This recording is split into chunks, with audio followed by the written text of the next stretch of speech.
This holiday season, Western Outdoor News is offering some incredible subscription deals to fill those stockings. We're currently offering one of our best discounts of the year on a full year subscription to Western Outdoor News, and we've sweetened the offer for our very popular buy one, give one deal. The deal this year, buy one subscription or renewal for yourself for a discounted price of $39.95 and give up to 5 friends or family members 1 year subscriptions for the insanely low price of $15 each. That means that you can give the gift of Western Outdoor News for an entire year for only $1.25 per month. To claim this deal, head to wonews.com under the subscriptions tab or call 818-286-3108. Some people feel, I think, sometimes a little intimidated, maybe a little embarrassed about asking for advice. The one thing I would say to you is, don't be. Here we are, we're back again this week with another episode that we've been excited to put together and share with you guys. Western Outdoor News, we recently put together a list of the 10 party boat do's and don'ts. This was written by avid fisherman and Western Outdoor News contributor John Dickens, and our editor here, Mike Stevens, also joined the conversation. We tried to make the party boat fishing environment more accessible and more fun for all passengers on board. There's a lot of social media accounts right now that are posting funny photos and videos of people doing, let's call it the wrong thing. And while some of them are pretty funny, a lot of them are pretty easily avoidable. And if the angler would just follow some of these do's and don'ts, everybody on board could have more fun and first and foremost be a lot safer out on the water. So before we get to that, at about the 9-minute mark of this episode, we have an excellent report out of Pyramid Lake and Castaic Lake from Guppy's Fishing Adventures guide, Lorenzo Sandoval. Both lakes have now had about 2 or 3 trout plants. And ever since those trout came into the lakes, the stripers have been going nuts. Castaic Lake, we have a lot of numbers, but some of the smaller size stripers, we got stripers from like 5 to about 10 pounds. They seem to be really keyed in on Huddlestons, slow rolled on the bottom, or wake baits and quick moving topwater baits. So if you're going to hit Castaic, definitely recommend you get some of those. And then Pyramid's been some of the larger fish. A lot of fish from the 15 to about 30 pound range have been caught the last couple of weeks. And those fish are scattered all over the place.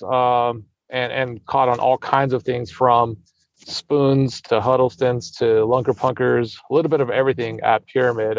Trickier fish to find, but usually a bigger sized fish. I got these photos from you, and the striper looks, I mean, this is a healthy looking striper out of Pyramid. So yeah. I see, just based on the photo, like you said, these trout imitations are absolutely killing it right now. The lunker punker landed you. What size is this striper right here? Is this a 15 to? I'm not sure which photo you're looking at, but the biggest one that we've caught, or I've caught, was 20 pounds, 4 ounces. But we also caught a few more that were about 14 to 16 pounds on the lunker punker. Okay, all right. And then are you fishing from shore primarily or on a boat? Yeah, all of my guided trips are from the shore, and then all the fun fishing I do is from the shore. So we pack a lunch, we throw our backpack over our shoulder, and we just start hiking around the lake. On, was it Monday when I was out there, there were still striper boiling on shad. So if you can get A-rigs or spooks on the top, you'll get into those boiling fish super early in the day, right around sunrise. That's the other thing besides the large trout imitations that's working pretty good. Tell me about the trout stocking situation. I mean, across the last couple of years, I know it's kind of been pretty desolate in terms of trout stocking at these lakes, but then they finally got the stocking. How have you seen, versus the past 6 months? And then you said they got a big stock in, how recently was that stock that they just got in? Early in the week, I want to say it was Monday. And the trout stockings here in LA County have been a big issue. A big thing we keep going back and forth with the local politicians and Department of Fish and Wildlife to try to improve the stocking. And it seems like they might have finally heard us this year. We've already had 3 stockings and we are only in November. I want to say last winter, the whole winter, all we got were 6 stockings. So the fact that we have 3 stockings already is just such a bright light and a really good sign for our swim bait fishing here in LA for this winter season. Have the shorelines been pretty crowded? Have people been hitting the lake more so than in recent history? Absolutely. I think COVID grew a lot of new fishermen. There's a lot of new guys out there. I think a lot of people have been paying attention, and they're noticing that the day of the stock or the day after or a couple days after usually means some nice trout stringers for the trout guys, or means a possibility at catching one of these big stripers. Rewind a little bit to kind of what brought you to guiding, and how did you get involved with Guppy's fishing adventures? I kind of saw a need for a guide that was for kids and for the next generation. There's a lot of very professional guides that were, teaching the older crowd, but they're kind of intimidating for families or kids that are just beginners. Kind of got me interested in teaching the next generation. I created Guppies in an effort to just teach and help the youth here in LA.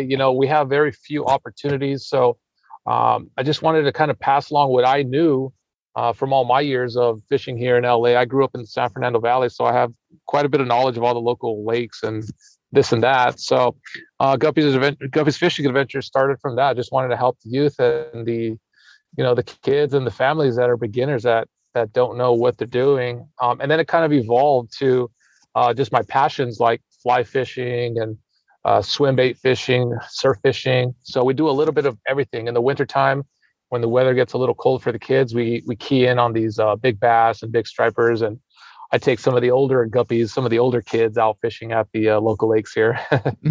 Yeah.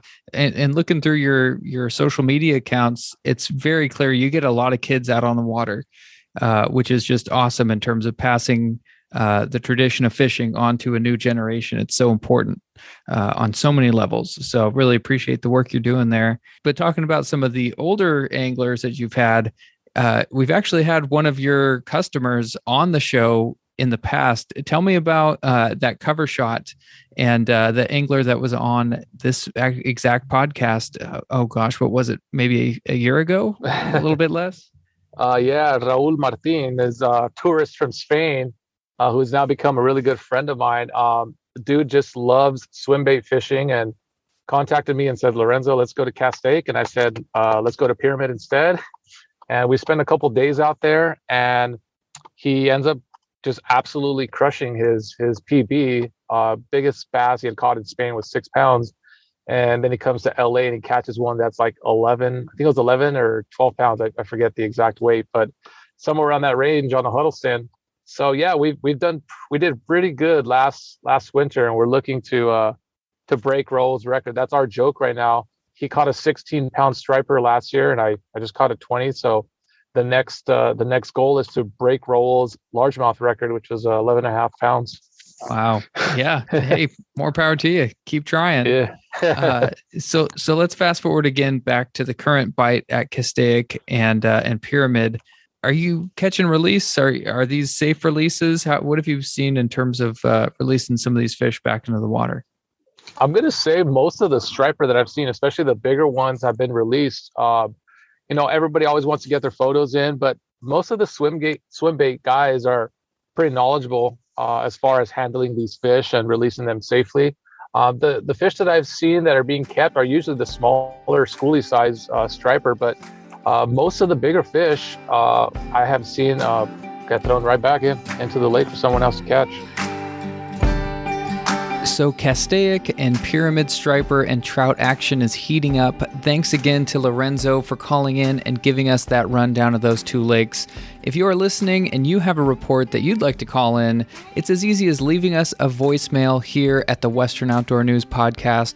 The phone number is in the show notes of this episode, right on your phone or on your computer, or you can dial it in the old-fashioned way, 702-850-4966. You can leave a fish report, you can give us your hot take on trout stocking schedules, or you can send us in a question for the staff here at Western Outdoor News. So next up on the show, our main story today is the recent article by John Dickens, 10 Party Boat Do's and Don'ts. Please follow along as we work through this list and stay tuned for a bonus, very controversial tip at the end of the conversation. So first up, ask questions on the way out to the fishing grounds. Tell me about that and why that made it on the list. Well, it's interesting. There are a lot of guys you'll find on party boats that have different degrees of experience. Some guys fish every week, some guys once a month, some guys never. And some people feel, I think, sometimes a little intimidated, maybe a little embarrassed about asking for advice. And the one thing I would say to you is, if you're in that boat, don't be. I mean, you will learn a lot by just talking with the crew, talking with other fishermen. I think everybody's pretty happy to help most of the time, whether it's how to tie on a hook, how to hook a bait, or just give you an idea of what to expect that's going to happen during the day. Another little tip too, sometimes, on the way out, typically the captain will give the rundown of introducing himself and the crew and go through the safety protocols and all that, and then give you a bit of a heads up on what to expect in the way of fishing and how to rig up. Some captains go into great detail. Some, it's kind of a very surfacey thing. And a few really don't say much at all. So if you don't get information that you think is going to help you on what to expect for the day, don't be afraid to go up to a deckhand. I found sometimes, even though the captain may say, we're going to be looking for yellowtail at Catalina today, 20 to 25 pound line is the way to go, 1-0 hook. I've had times where I've gone up the deckhand and say, hey, what was the hot ticket yesterday? What worked? And I've had a guy say to me just not too long ago, well, yeah, most guys are fishing 20, 25, but we had one guy out here yesterday who fished 15 pound, a light wire number 2 hook and fluorocarbon leader, and he put 4 of the 6 fish that we caught on the boat onto the boat. Wow. Yeah, and you would have never known that unless you had that conversation and had the confidence to ask that question. Exactly. And deckhands are a really good source. Some captains will be down on the deck during the day. Some tend to stay up in the wheelhouse more, watching electronics and communicating with the other guys on the water. But the deckhands are the guys in the mud, so to speak. And if you can kind of buddy up with them, sometimes they'll throw you a tip or literally throw you a bait that will be a difference maker. Mm-hmm. Absolutely. Yeah, I think John hit it right on the head right there, starting with the don't be intimidated part. These guys, the crews on these boats, they're going to know right off the bat if you're experienced or not. And they're not, so there's no fake it till you make it out there. Talking to them, letting them know you're eager to learn, ready to catch fish. They want you to catch fish as much as you do, regardless of your skill level. And it really helps. I mean, there was a time I went out, this is years ago, but I was out on a trip, a Catalina trip aboard the Freelance. And we had a bait tank full of like pinky-sized anchovies and a lot of inexperienced anglers on the boat, who weren't, they were struggling with a small bait. And I was at the rail and I felt a tap on my shoulder, and it was the deckhand that was chumming, and he had his bait net out. He tapped me on the shoulder with it, and there was a big old sardine in there. And, it was, I had no idea why he chose to give it to me over everyone else.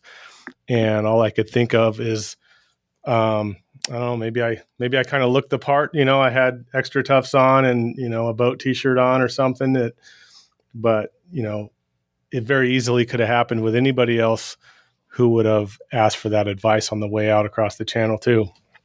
And, another thing that I think I mentioned late in this article, but relates to right here, tipping. It's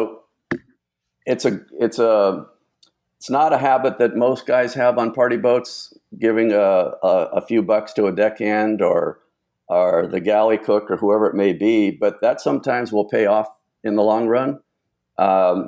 If you take care of the deckhand because you had a good time and they worked hard, it'll show sometimes. The deckhand will remember you as one of the good guys. Right. And when that bigger bait does show up in the tank, if he's going to figure out who do I give it to, you got a shot.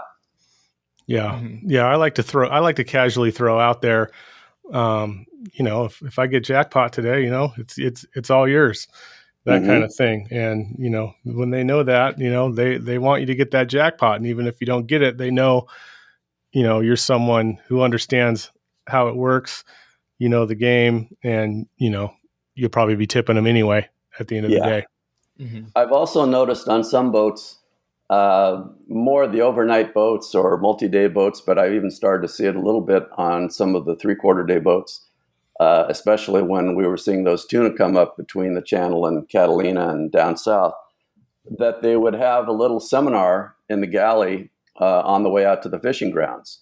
So they would invite people in to listen to what to expect for the day, how to rig up, kind of, the lay of the land. And it helps, I think, educate people and get them a little bit fired up, and makes it easier for the deckhands in the long run, because now they've got some people who kind of know the plan. Yeah, they're trying to lower the learning curve as well, just to get more people out there and have people enjoy their time. That's the whole goal with this. So tip number 2, going on to the next tip here, it's pretty self-explanatory, but I'm sure you guys have some stories about this one. Don't leave your rod at the rail when you go to get a fresh bait. Tell me about this one. Well, inevitably, the guy who does leave his rod at the rail is the rod that's in the way when somebody hooks a game fish that's traveling. Most fishermen know when you hook a fish, you want to keep the fish in front of you so you don't tangle other people's lines as well as lose the fish. And if they're moving down the rail and here's an unattended rod sitting there, it just presents a big problem. So what should be done most of the time is, with the exception maybe of rock cod fishing where you don't have to worry about that much, but take your rod with you when you go to get a bait at the bait tank. And the other thing that I see happen there every now and then is people are so focused on grabbing a bait that they don't actually think about where is the tip of that rod. And I've seen too many deckhands on the bait tank get poked by a rod, and sometimes it seems to be the same guy over and over. As I alluded to in this article, that guy, the guy who just doesn't quite have his act together. Another thing too that is kind of a courtesy, and I've noticed more and more for some reason, people will bring their rod to the rail. They'll go ahead and look for a bait, and if they're smart, they know that they got to pick a really hot bait. Don't grab the first one you can grab.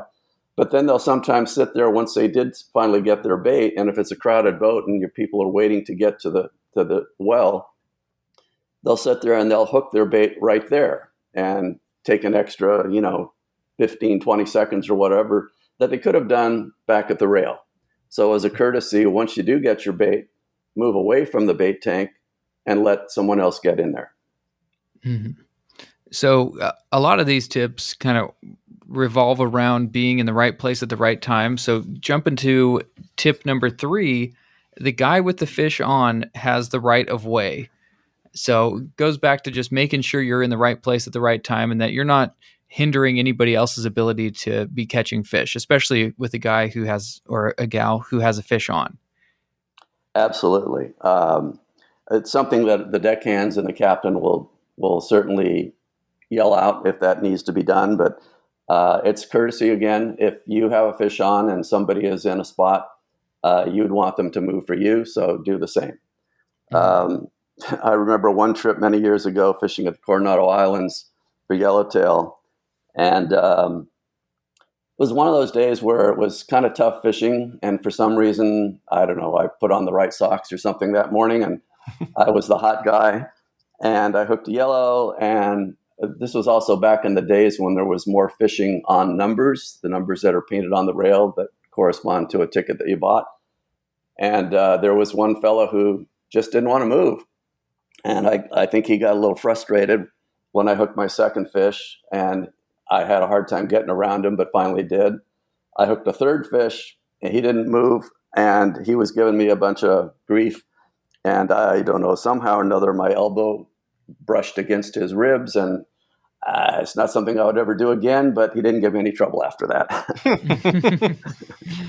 Yeah. How about you, Mike? You got any stories of some stubborn anglers? Yeah, you see it mostly on the local boats on the half days and even the local 3/4 days. It's like John said, guys get on the boat, especially if it's one of the guys who get on early. They jump on there, they get that primo spot in the stern or in the corner, and that's where they want to be all day.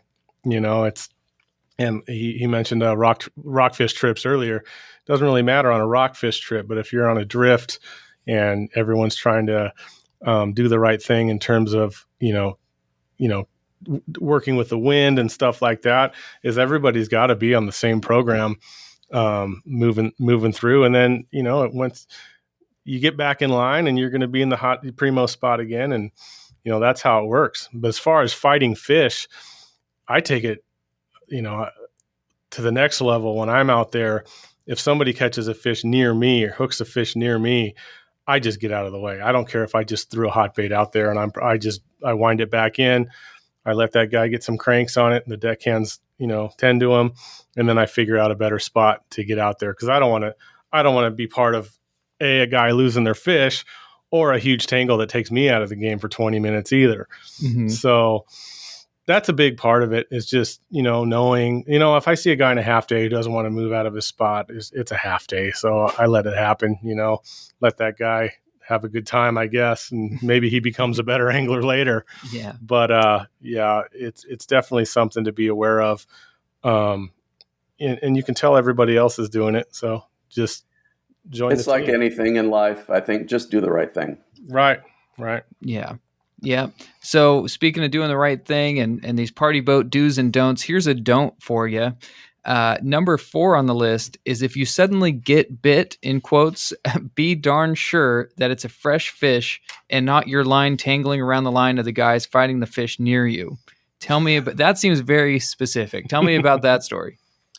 Well, I think we've all experienced it if you've been on boats much, where maybe it's a newbie, a guy who hasn't fished much, and he's so wound up and everybody's yelling and screaming. It's a hot bite going on, and they think that they have a bite, set the hook, and they didn't notice that their line is crossed over someone else's, and lo and behold, they saw you off.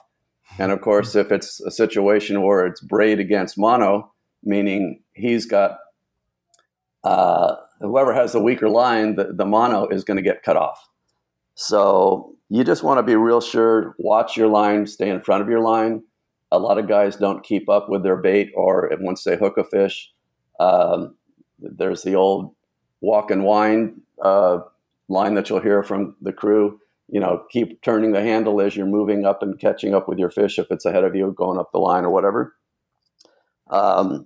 I remember a trip year before last. I was fishing on the Endeavor out of Oxnard, and it was we were going for white sea bass, and we made squid, had a hard time finding it, and we were sitting there, and the captain said, let's see if they just happened to come through. It was still dark, and sure enough, all of a sudden the fish came through, and the guy next to me, who was using a spinning rod, hooked a fish, and his line tangled around mine, and deckhand didn't even have his pliers on him yet. He wasn't quite prepared. And the tangle was pretty good. And in the midst of the tangle, I could feel my line still, and all of a sudden I got bit. I wanted to swing, but I knew if I did, I would cut the guy off. And I think he had never caught a sea bass, so to me, that was more important. Mm-hmm. As it turned out, the deckhand finally got the tangle out, and lo and behold, I couldn't believe it, but my fish was still on. So maybe it was karma. Yeah, the good karma for taking one for the team, I guess. Yeah. But, you just got to be aware of what's going on around you. That's all. Mm-hmm. Absolutely. Speaking of being aware, another don't for the party boat do's and don'ts. Number 5 on the list, don't let your hook dangle. That is, as you said here, it's a disaster waiting to happen. You don't want somebody to get hooked. Don't let your hook dangle. Is there anything more to say about that rule? Well, it is pretty obvious, but it's amazing how often people don't do it. It's just, if you see something bad happen as a result of it, it will be ingrained upon you. And I think a lot of guys have seen it happen. I had one instance in particular a number of years ago. It was a little sloppy, and I think we were fishing barracuda, and a guy had a jig that was dangling from his rod tip, and we hit a swell, and the jig went flying and caught the guy next to him. This was moving from one spot to another. The treble hook caught the guy right under his eye, right below that orbital bone. And it was just as scary as could be. The deckhand saw what happened and yelled for the captain right away. And the guy who got hooked looked like he was going to pass out. And the captain said, grab him and hold on to him. And sure enough, he did pass out.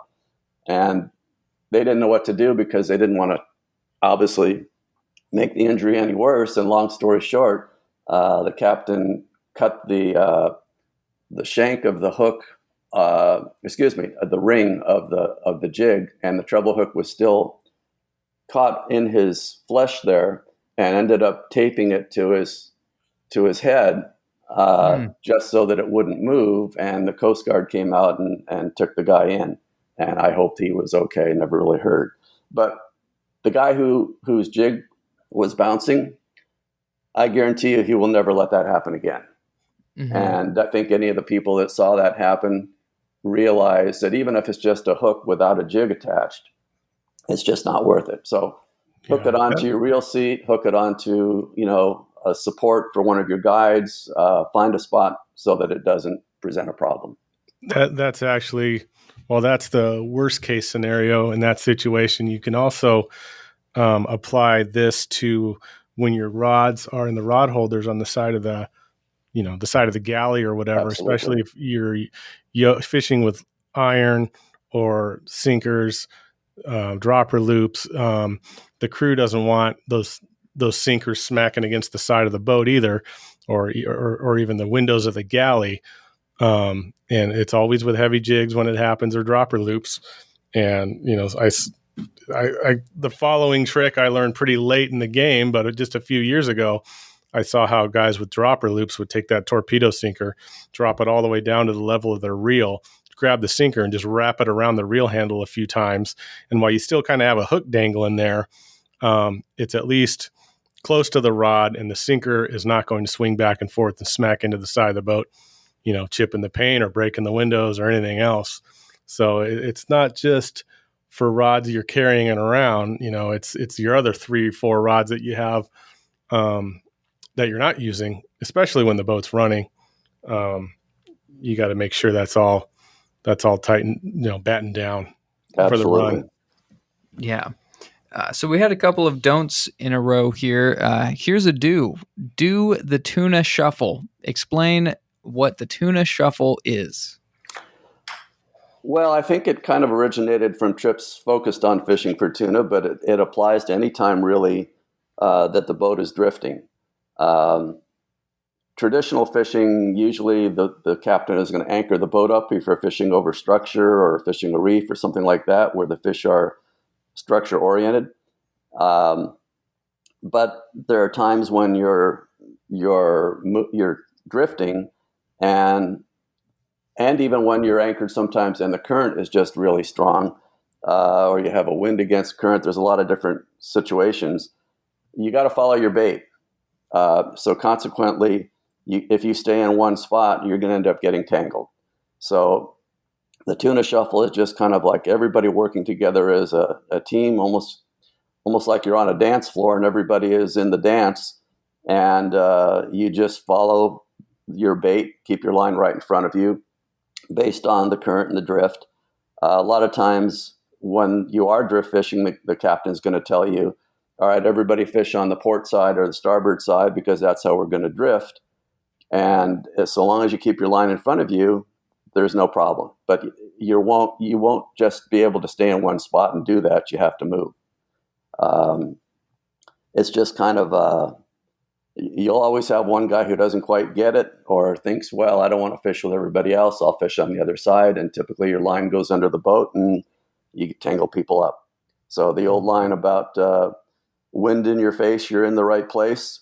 That's really kind of the gist of what you're doing here. No angles, no tangles. Yep, absolutely. That's the other one. Yep. Keeping your line tight. You don't want any slack in your line. You want to be able to feel your bait at all times and keep it in front of you, and then you'll do fine. Mm-hmm. Okay. So now jumping up to number 7 on the list, here's another don't for the do's and don'ts for the sport boat guys out there. Don't jump into the middle of the pack. Tell me about that one.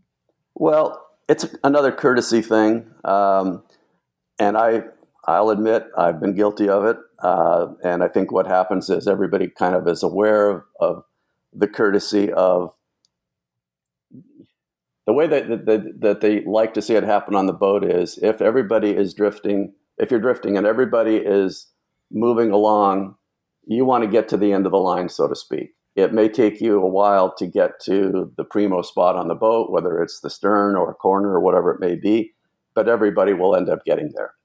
So if you try to jump the line and get in the middle of the pack, your fellow anglers are not going to appreciate it.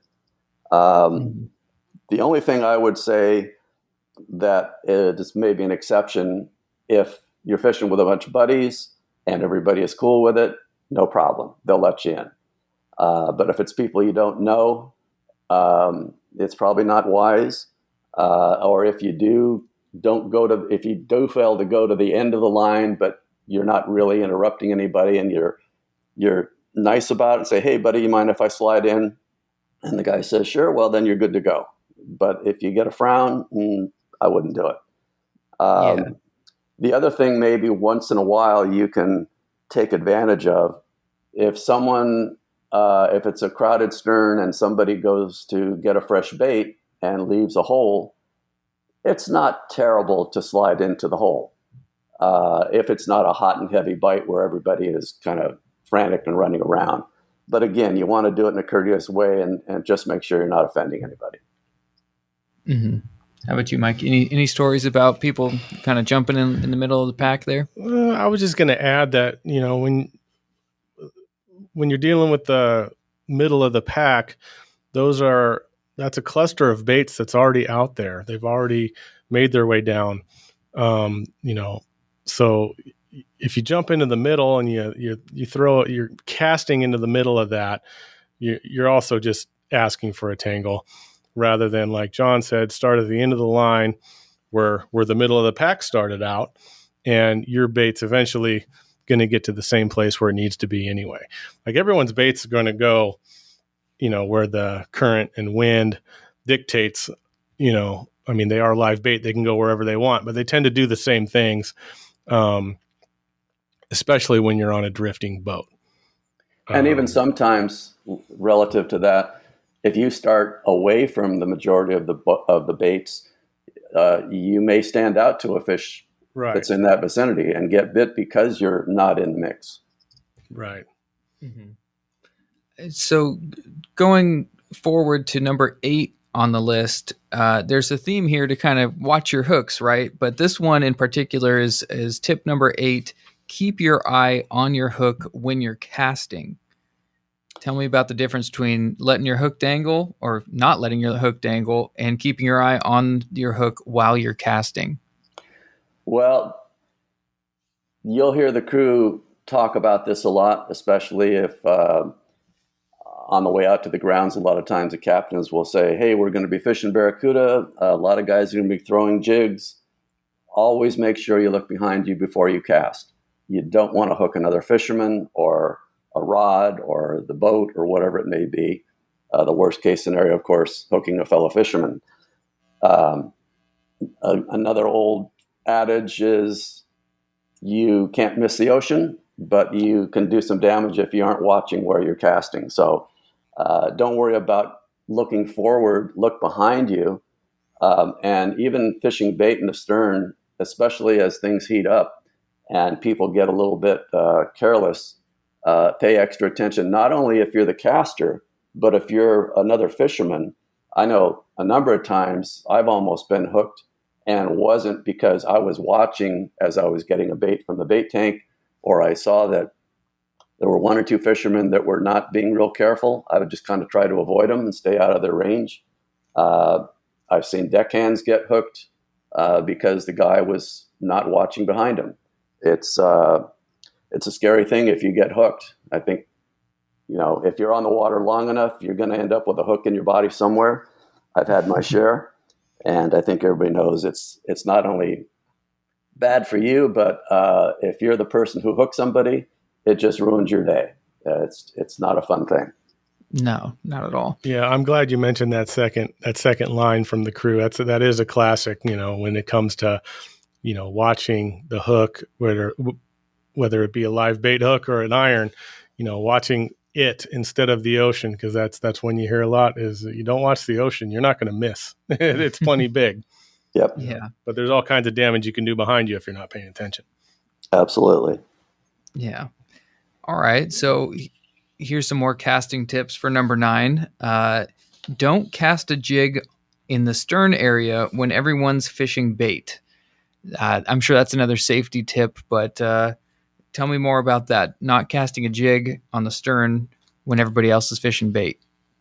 Well, as you mentioned, Brad, excuse me, first and foremost, it is a safety issue because you don't have as much room in the stern for your back cast as you would, let's say, up on the bow many times.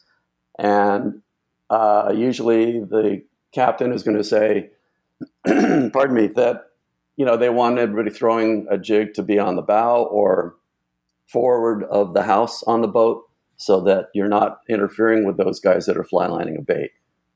If you throw a bait and everybody else is throw a jig and everybody else is fly lining a bait, more than likely you're going to pull them in and cause tangles. So it's just not a good practice. There may be rare occasions where the fish come up and they're just not reacting to the bait, and the captain may say, okay, if you throw a jig in the stern, go ahead, but just be really careful and watch what you're doing. Mm-hmm. Yeah, I can't tell you how many times I've walked out of the galley with a burger and only to look up and see a Tatty 45 dangling 12 inches from my face right before it gets launched off, the side of the boat too. So I guess that would be another time to pay attention is when you're walking out of the galley, because if somebody is going to throw an iron from the side of the boat, it's usually going to be where they're able to utilize that space in front of the galley for their cast, because they can't get right beside the galley and cast, but right there behind the bait tank and before the entrance of the galley, they got a little wiggle room there to uncork a surface iron. Mm-hmm. Absolutely. And, another thing there too, depending on the boat you're on, some have an area that's got a space for putting your tackle bags or boxes on that's on that space right behind the galley and before the bait tank. And guys will have a tendency to lay their extra rods there so they don't have to run so far to pick up a second outfit if they need it. And I've seen people not being careful with their back cast and hook that rod. I saw one almost go over the side one time. But wow, it's a dangerous zone. So I think both from the standpoint of the person casting and the person watch and not casting, but you got to watch and make sure, play defense, just make sure that you're not in a position where you can get hurt. Yeah. Well, and this goes back to Stevens walking out of the galley with his burger. Tip number 10 to round out the top 10 here is once you're fishing, be observant. And that's kind of the theme throughout this whole list is you kind of have to be on your toes the whole time. And you have to be watching what's happening around you, not only in the water, but off the water on the boat itself. So any words of wisdom for people to be observant, not just with safety, but just in general with fishing on these sport boats? Well, so of course, safety is number one, but from the standpoint of wanting to catch a fish, I've been the guy who can't get bit, just like many people have. You just want to kind of sometimes take a breath, keep your eyes open, keep your head on a swivel, look around, see where are the birds, see where is if there's boils occurring in one particular area, and the birds are going to usually indicate where that is, try to get in that spot.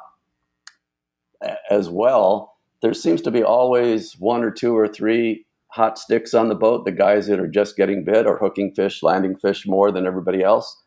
So it's sometimes worth it just to take a break, pull your line in, step back a few feet and watch and see what that guy's doing. And he's got to be doing something different. It may be subtle. It may be obvious. It could be the way he's hooking his bait. It could be he's using lighter line, a smaller hook, a lighter wire hook, using fluorocarbon. But if you can't figure out what it is, go up and ask him. Tap him on the shoulder and say, hey, buddy, you're just hotter than blazes today. What are you doing differently? And 9 times out of 10, they'll tell you. Most fishermen are not so worried about protecting their secrets. They're willing to share. And by the same token, if the captain's on deck or you can get a hold of the deckhand, ask them, what am I doing wrong? What should I do different? Mm-hmm. Yeah, I do the same thing, especially when I see maybe it slows down a little bit and you'll see the deckhand grab a rod, or you'll see the galley cook come out and grab a rod, and that's who I really pay attention to. The guys who have been out there for 2 weeks straight without a day off, they know what's going on. And that goes back to where this conversation began, is I don't care what your skill level is, you're not going to know more than a deckhand on a given day. And there's always something that you can take away from either talking to them or, just like you said, just stepping aside and, watching them get after it for a few minutes. Mm-hmm. For sure. There are times too where you feel like you're snake bit. It's like, you know what to do. You've been doing what you think are the right things, but for some reason, even though you're doing everything that the hot guy is doing, you're just not getting bit. And I had that happen when we had this show of tuna off the east end of Catalina and down south a bit. I was out there on a day after the native son had put limits on the boat, which is pretty rare on a 3/4 day boat. And we got on the fish finally in the afternoon, and there were guys who had never been fishing before that were hooking and landing tuna, and I could not get bit. I don't know what it was. It was, I didn't bring a banana on the boat, but, and I stopped fishing. I traded for another outfit. I went down to 15-pound line. It just wasn't working. And there's days like that. We finally got on another school, and I don't know what I did differently, but things connected and I got my fish. But everybody runs into those times. And if you can't figure out what you're doing wrong, ask for help. And if that doesn't even work, sometimes just take a break, just chill out, get a beer, get a burger, whatever. And you just got to change your luck. Mm-hmm. And so you did touch on a very important topic here. This is a really hot button topic, and I'm frankly afraid to even bring it up in front of you guys right now. Banana on the boat. Where do you stand on that? Do you bring banana? Do you avoid the banana on the boat? Tell people what that means. I can't. I know I've heard the story where it originated, but frankly, I can't remember what it was. But there's this be it an old wives' tale or an old fisherman's tale or whatever, supposedly it's bad luck if you bring a banana on the boat. And I've seen both sides of the coin. I've seen people bring a banana on and a deckhand go jumping up and down and say, don't you ever bring a banana on this boat? Don't you know it's going to bring bad luck to everybody? And we'll take the banana and sometimes the guy's whole lunch and throw it over the side. Oh, wow. By the same token, I've seen a deckhand eating a banana on a boat. So go figure. I don't know. Yeah, I've never considered bringing a banana on the boat, mainly because, like John said, I've seen captains and crew react to it, and I don't want to be the recipient of that heat. Yeah, talk about being that guy. The guy walking around with a banana on the boat. Yeah, I don't bring it because it seems to be about the worst snack to jam into a tackle box and put on a hot deck. But get mushed up. yeah, that's why I don't bring it. But even if I wanted to, that crew factor would keep me from doing so anyway. Yeah, there's a handful of these weird protocols or old stories, old wives' tales that happen. I think the other one that you hear about is when you catch your first yellowtail or your first tuna, you got to eat the heart. Oh, and somehow or another, I think I skipped that that line. I must have been out that day or something, but I've seen an awful lot of people choke down a bite or two of tuna heart or yellowtail heart. Sometimes it doesn't stay put, but it's everybody seems to have fun with it. It's just one of those fishing anomalies that surface now and then. Yeah, some unwritten rules that come out of nowhere, seemingly. Yeah. So the last thing to really close this whole thing out, you mentioned tipping, and you wrote in the story, tipping the scales in your favor. I just wanted to reiterate that to the audience, is that that's a really important part about going on these sport boats, is taking care of the people that are taking care of you. So just if you guys wanted to round this whole thing out and just remind people about that tipping etiquette that you mentioned earlier in the conversation. Yeah, these guys that work on party boats, especially the deckhands, they do it for one reason. They love to fish. And if it gets them able to be on the water and do what they love and fish when they can, that's why they're there. Money is not the primary reason. But like everybody else, you got to survive. And if they didn't get side money from fish cleaning, portions of a jackpot or tips, they probably wouldn't be able to make it. And I think it's important that, especially if you're a regular on a particular boat, take care of the crew and they'll remember you for it. Same goes in the galley. Be as generous as you can afford. It's funny. We all go to, well, I won't say we all go to restaurants. We're starting to go back to restaurants now, post COVID, at least the worst part of it. And no one thinks twice about tipping a waiter 15, 20%, whatever it may be. And chances are you may never see that waiter again in your life. But you go out on a party boat, and if you're a regular and you see that deckhand every week or every month, wouldn't it make sense to take care of him because he's more likely to take care of you? To me, it makes more sense to tip somebody who you know you're going to be working with or is going to be serving you again. And as I mentioned earlier, they'll give you a tip now and then that makes up for you giving them a tip. So it's in everyone's best interest, and I think the industry needs it in order for these guys to make a living. Yeah, especially now with the boats. The boats are running. Basically, most of the fleet is still doing the limited load thing.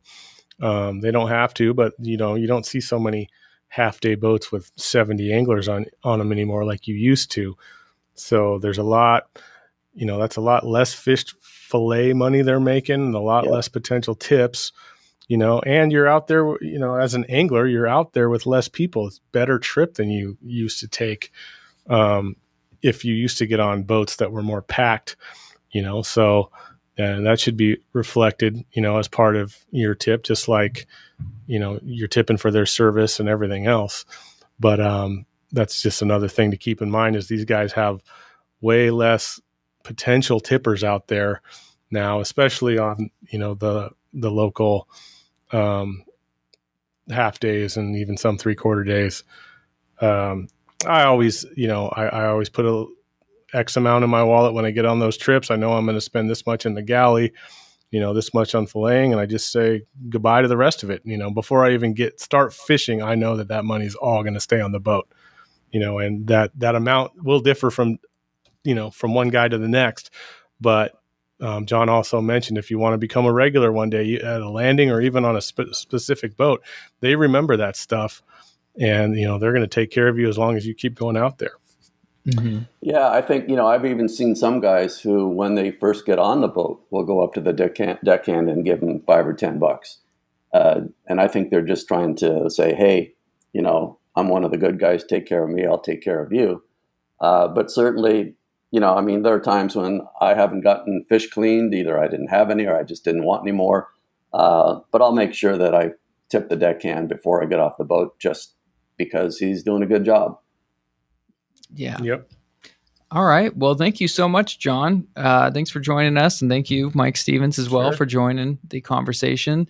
John, do you have any trips coming up? Any trips you're going out on to implement some of these rules?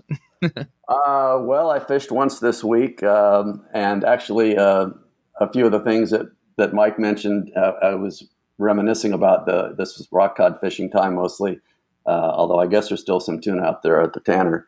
But fishing the rockfish and remembering that when you put your rod in the rail to wrap your sinker around the reel, I was doing that the other day.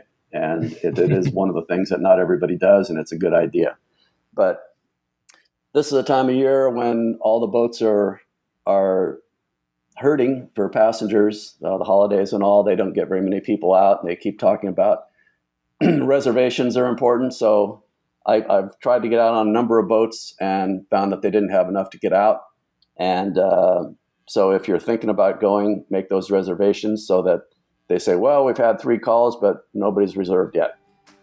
Just, try to support those guys as best you can and have a good time doing it. Absolutely. All right. Well, thanks, John. Thanks, Mike. We will we'll talk again. We'll have another list of do's and don'ts coming up in the future. Looking forward to it. Thanks guys. Very much. Have a good one, John. Well, there you have it, the 10 party boat do's and don'ts. I hope that no matter your experience level or your skill level on party boats, that you were able to walk away with some tips and pointers the next time you head out on the water. I also wanted to remind everyone to check out Western Outdoor News on Facebook and Instagram, and remember that we have our holiday subscription discount.